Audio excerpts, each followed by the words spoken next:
चांदवड तालुक्यातील पुणेगाव दरसवाडी कालव्याचे पाणी मिळेल, शेती बारामाही होईल या आशेने पुणेगाव दरसवाडी कालव्यासाठी शासकीय दराने जमिनी दिल्यात आणि आता हक्काचे पाणी देण्याऐवजी ते दुसरीकडे पळवून नेण्याचा घाट घातला जात आहे। हे आम्ही कदापि होऊ देणार नाही। आमच्यावर गोळ्या घातल्या तरी चालतील, पण कालव्याचे कॉन्क्रिटीकरण होऊ देणार नाही, असा निर्धार वडनेर भैरव पिंपळणारे बहादुरी येथील संतप्त शेतकऱ्यांनी केला आहे। चांदवड येथील नूतन प्रशासकीय इमारतीत मंगळवारी दिनांक 31 रोजी सकाळी 11 वाजता तहसीलदार मंदार कुलकर्णी यांच्या अध्यक्षतेखाली पुणेगाव दरसवाडी त्या कालवा क्षेत्रातील शेतकऱ्यांनी रोष व्यक्त करत कॉन्क्रिटीकरणास तीव्र विरोध दर्शवला। चांदवड तालुक्यातील डहाणे, बहादुरी, पिंपळणारे, वडनेर भैरव भागातून गेलेल्या पुणेगाव दरसवाडी कालव्यास जेथे गळती असेल तेथे कॉन्क्रिटीकरण करण्याची शेतकऱ्यांची मागणी आहे, परंतु प्रशासन संपूर्ण कालव्याचे कॉन्क्रिटीकरण करून भूजल भरणच बंद करत असल्याचा मुद्दा शेतकऱ्यांनी बैठकीत मांडला। चांदवड तालुक्यासाठी कालव्यांची निर्मिती झाली आणि त्यांच्या पाण्यापासून वंचित ठेवण्याचा राजकीय डाव हाणून पाडू असा इशारा यावेळी देण्यात आला। पुणेगाव दरसवाडी कालव्याचे कॉन्क्रिटीकरण शेतकऱ्यांनी बंद पाडले आहे। या संदर्भात शेतकऱ्यांची भूमिका जाणून घेण्यासाठी बैठक घेतली। त्यात शेतकऱ्यांनी संपूर्ण कालवा कॉन्क्रिटीकरणास विरोध केला असून फक्त गळतीच्या ठिकाणी कॉन्क्रिटीकरणाला सहमती दर्शवली आहे व इतर ठिकाणी करू नाही। या संदर्भात संपतराव वक्ते व रावसाहेब भालेराव तसेच विलास भवर यांनी अधिक माहिती दिली। त्याचप्रमाणे वरिष्ठांना अहवाल पाठवून पुढील निर्णय घेतला जाईल, असे तहसीलदार मंदार कुलकर्णी यांनी सांगितले। पाण्यासाठी शेतकऱ्यांना वणवण करावी लागेल, शासनाला हेच करायचे होते तर कालवा कशाला तयार केला, असा संतप्त सवाल यावेळी शेतकऱ्यांनी उपस्थित केला। शेतकऱ्यांवर दडपशाही झाल्यास रस्त्यावर उतरू, बंदुकीच्या गोळ्या झेलू, परंतु कालव्याचे संपूर्ण कॉन्क्रिटीकरण होऊ देणार नसल्याचे शिष्टमंडळाने अधिकाऱ्यांना कडक शब्दात सांगितले। तसेच या बैठकीस पाटबंधारे विभागाच्या उपअभियंता योगिता घुगे यांनी या संदर्भात कुठली माहिती प्रसार माध्यमांना दिली नाही। तसेच वडनेर भैरवचे सहाय्यक पोलीस निरीक्षक दिनकर मुंडे, काँग्रेसचे तालुका अध्यक्ष संपतराव वक्ते, सरपंच रावसाहेब भालेराव, विलास भवर, बापू शिरसाट, सुनील पाचोरकर, गणेश तिडके, नवनाथ ओखले, अशोक गायकवाड आदी उपस्थित होते। ज्या तहसील कार्यालयासमोर तुमची टीम मीटिंग लागली, काय म्हणून लागली?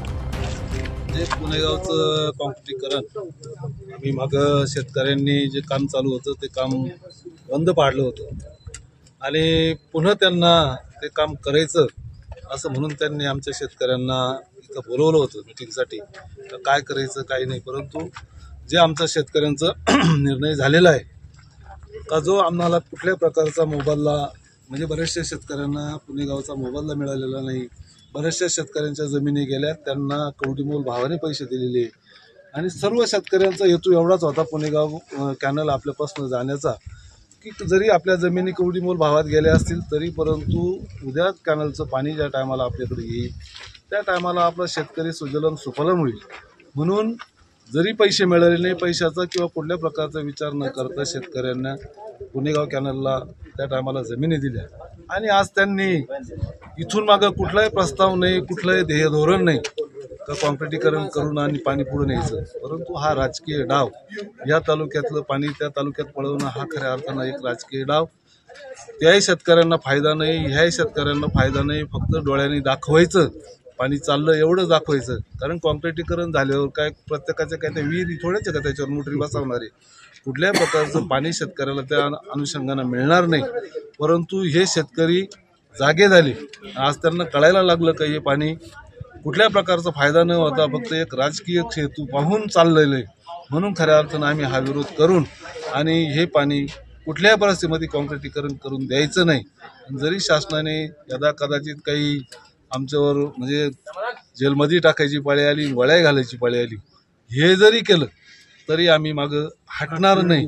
कारण राजकीय क्षेत्रातील मुख्यमंत्री असतील किंवा आमदार असतील, खासदार असतील, प्रत्येकजण फक्त बळीराजा सुखी होईल, बळीराजाच्या मागे आम्ही उभे, परंतु इथं जर सगळं काम पाहिलं तर कुठल्या प्रकारचा विचार न करता शेतकऱ्याचं फक्त नाव घ्यायचं आणि शेतकऱ्याच्या मुंडीवर पाय द्यायचं अशा प्रकारचं काम खऱ्या अर्थानं हे आत्ताचं शासनाचं चालू आहे, तर हे काम आम्ही बंद तर केलेलंच आहे, चालू तर होऊनच देणार नाही.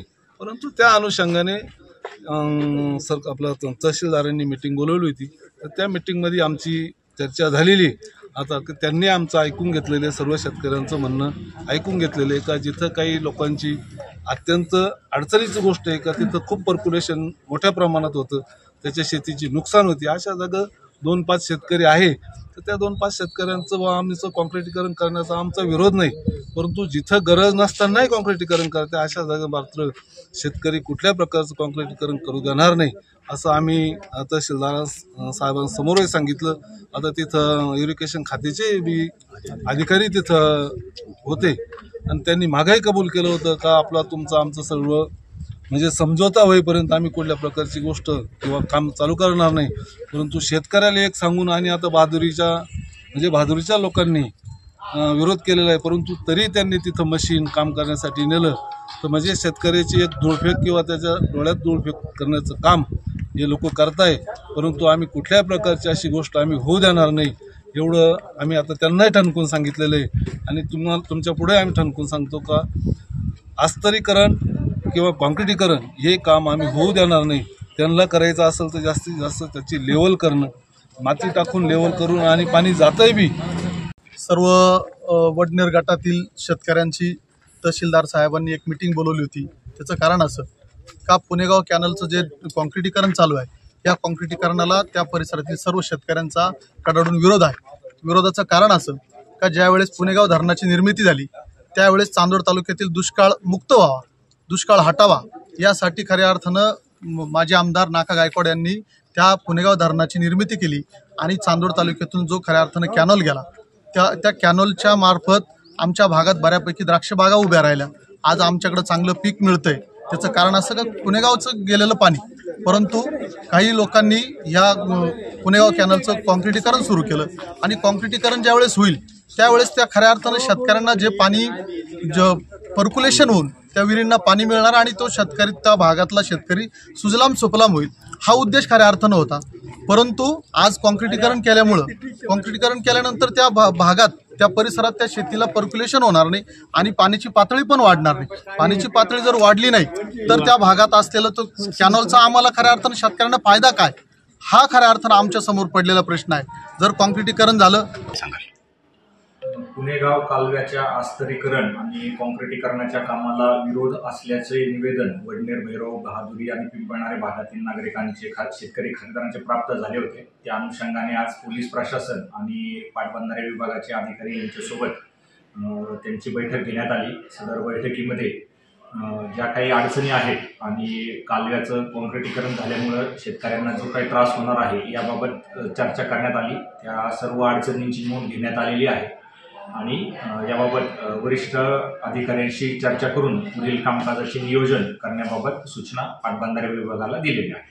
परंतु सर ते लोक म्हणतात का जे कॉन्क्रिटीकरण आहे जिथं गळती आहे तिथंच करा असे सांगतात, परंतु हे पाटबंधारे खात्याचे जे कर्मचारी आहे ते काम सरलगट करताय, याच्या संदर्भात त्यांची बंदी काय सांगाल? नाही, कॉन्क्रिटीकरण हा शासनाचा धोरणात्मक निर्णय आहे, त्याच्यामुळं त्या बाबतीत काही बोलणं उचित होणार नाही. तथापि सद्यस्थितीत जिथं लिकेज आहे तिथलं काम प्राधान्याने पूर्ण करण्याबाबत सांगितलेलं आहे. यांनी तुम्हाला काय उत्तर दिलं आणि तुम्ही त्यांच्यावर काय पावलं? मी वडनेर ग्रामपंचायतमध्ये सरपंच म्हणून काम करतो. काल तहसीलदार साहेबांनी एक नोटीस काढली आणि आम्हाला इथे मीटिंग करता बोलवलं. खऱ्या अर्थाने स्वर्गीय नाका गायकवाड यांनी त्या धरणाची निर्मिती केली. त्याच्यानंतर जे आमदार झाले असतील, जयचंद कासलेवाल असतील, उत्तम बाबा असतील, शिरीष कोतवाल असतील, राहुल दादा आहेर असतील, यांनी प्रत्येकाने त्या पाटावरती कॅनलवरती थोडं थोडं काम केलं. आणि खरं पाटाची निर्मिती जर तुम्ही बघितली असेल, पुणेगाव ते दरसवाडी करता ती निर्मिती झालेली आहे. आणि आज वडनेर भैरव गावातून एक वजरखेड कॅनल पण जातोय, त्याच्या खाली निपाडमधून पिंपळगाव एक कॅनल पण जातोय आणि नाशिकमधून एक कॅनल जातोय. नाशिक जिल्ह्यातले 3-4 कॅनलला कुठे कॉन्क्रीटीकरण केलं नाही. मग हा अट्ट्यास पुणेगाव कॅनलच का करायचा, हा खऱ्या अर्थाने शासनाला आम्ही जाब विचारला. त्या दिवशी आम्ही नाशिकला पण गेलो, नाशिकला पण एक मीटिंग घेतली. त्यांना आम्ही त्या दिवशी विचारलं की 3-4 कॅनल असताना पुणेगावचंच का कॅनल कॉन्क्रीटीकरण करायचं असेल. आमचं म्हणणं असं आहे, आम्ही एक शेतकरी कुटुंबात जन्माला आलो आहे, पुढं पण पाणी गेलं पाहिजे, ते बी शेतकरी पाण्याची वाट बघताय, त्यांना पण पाणी गेलं पाहिजे. पण जिथं गळती असेल तिथं काम केलं पाहिजे, जिथं गळती नाही तिथं काम नाही केलं पाहिजे. तुम्ही आज जर बघितलं असेल, पिंपळनेराचे काही लोक असतील, बहादुरीचे काही लोक असतील, काही वडनेर भैरवचे असतील, 19 पासून पत्र व्यवहार करताय. ज्या लोकांची 19 पासून आतापर्यंत 2-2, 5-5 एकरचे द्राक्ष बागा तोडायची पाळी आली, टमाट्यासारखे पिकं झाले नाही, साधा हरभरा गहू झाले नाही. जर पावसाळी पूर पाणी जर आलं तर पूर्ण जमिनीमध्ये पाणी असतं. खऱ्या अर्थाने ज्यांच्या नुकसानी झाल्या असतील त्यांनी इरिगेशन खात्याने पहिल्यांदा त्यांना भरपाई दिली पाहिजे. भरपाई देण्याचं कारण बी असं आहे तर ते लोकांचे सगळं अवलंबून शेतीवरती आहे. जर तुम्ही त्यांची नुकसान होत्या डोळ्यांनी बघताय, तिथलं तुम्ही कॉन्क्रीटीकरण केलं नाही आणि जिथं गरज नाही तिथं तुम्ही कॉन्क्रीटीकरण करताय, हे जर असेल तर 100% चुकीचं आहे. याच्यामुळं आम्ही या सरकारने जे काही धोरण राखलं आहे, आम्ही या धोरणाला विरोध करतोय.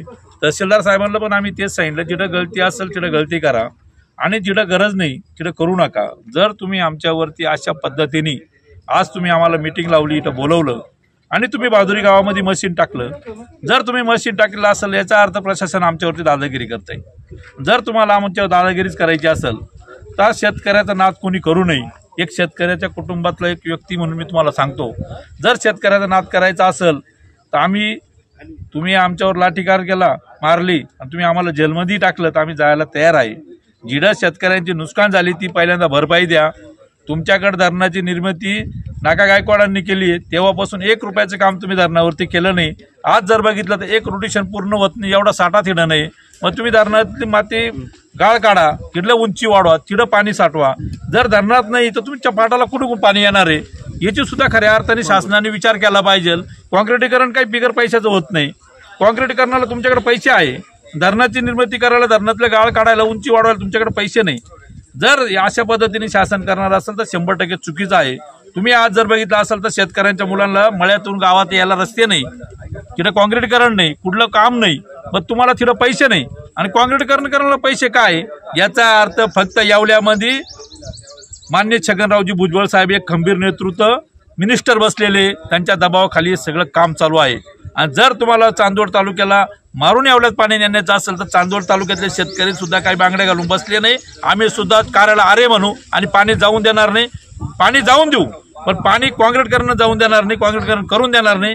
तुम्ही येवल्याला नाही, येवल्याच्या पुढे अजून पुढे पाणी न्या, आमचा कुठलाही त्याला विरोध नाही. पण अशी दादागिरी करून जर पाणी नेणार असेल तर आम्ही सर्व लोक त्या कॅनलमध्ये उपोषणाला बसून, तशी पाळी आली तर तहसीलदारांच्या कार्यालयासमोर मंडप टाकून सगळे शेतकरी उपोषणाला बसू.